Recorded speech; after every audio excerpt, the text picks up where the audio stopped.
I'm willing to take full responsibility for the horrible events of the last 24 hours, but you must understand.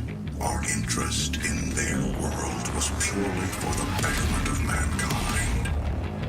Everything has clearly gotten out of hand now, yes. But it was worth the risk, I assure you.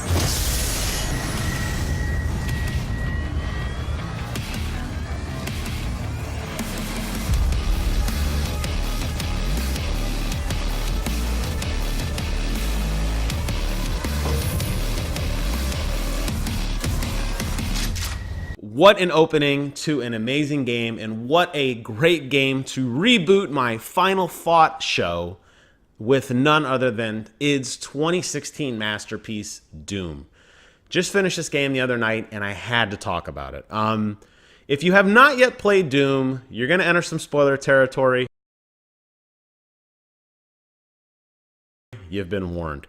I will have to say that Doom's soundtrack has to be up there in some of the greatest soundtracks of all time. Secret of Mana, Halo, Destiny, Final Fantasy VII all had extremely memorable soundtracks that a lot of us can just hear the music and we're taken back to that scene. Aerith's death, or when Master Chief is presumed dead at the end of Halo 3.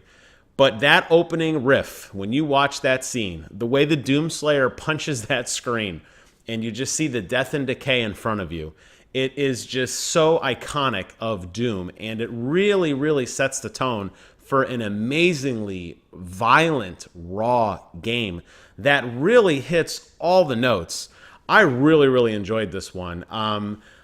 I would have to say that Doom works so well because of the soundtrack, but I think if you played the game in absolute silence, you would probably still have an incredible time with it, just because the gameplay is so fluid and so fast and responsive. The way the glory kill system works, the way that when you get in an enemy's face and you are the aggressor, you're not camping or kind of peeking out behind walls. When you're driving face first into the opposition, the waves and waves of minions pouring out of the portal of hell. When you go face first into them, you're rewarded with a glory kill that gives you health, or it gives you more bullets to just continue grinding and fighting harder.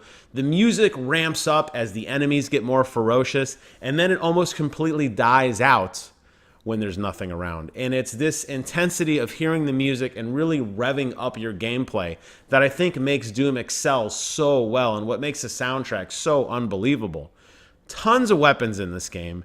Tons of story, too. I think a lot of people are probably just going to blow through the game and not really give much thought to what's going on other than, oh no, another hell portal, we better close it because somebody told us to.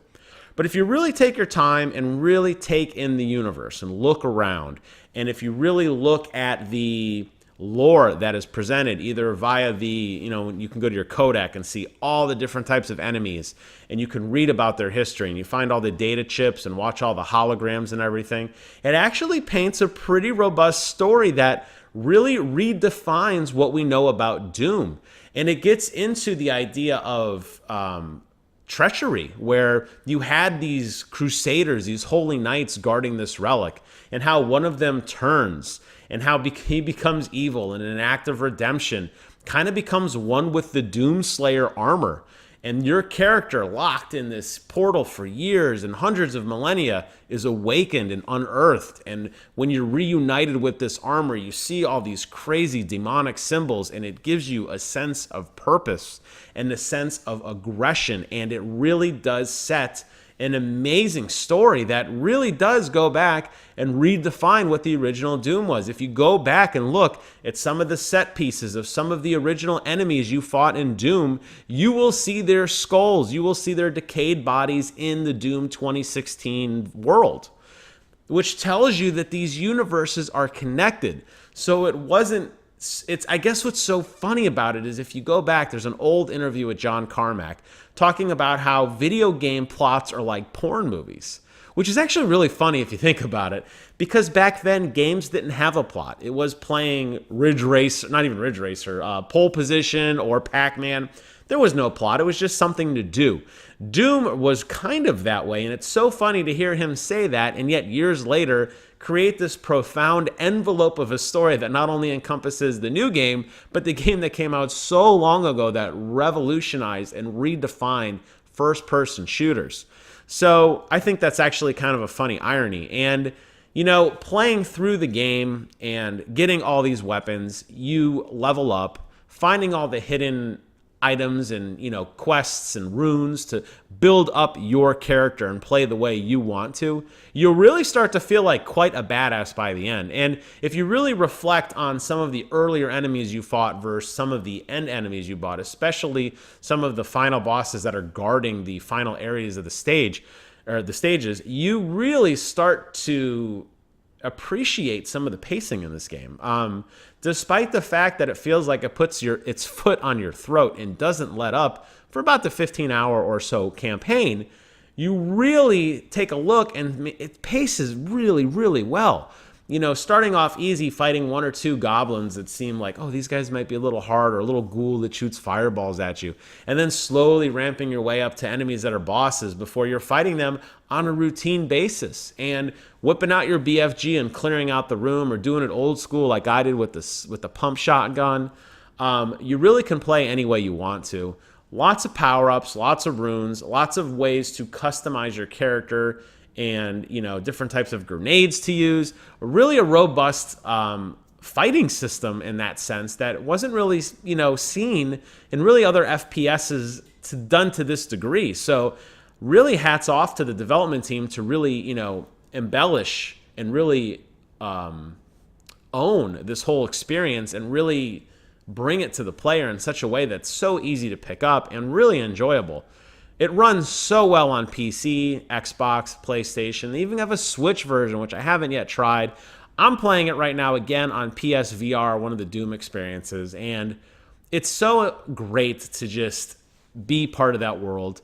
The way the game ends with Samuel Hayden betraying you, it's so clear that they're setting up for a sequel, and I can't wait to see what this game takes us to next.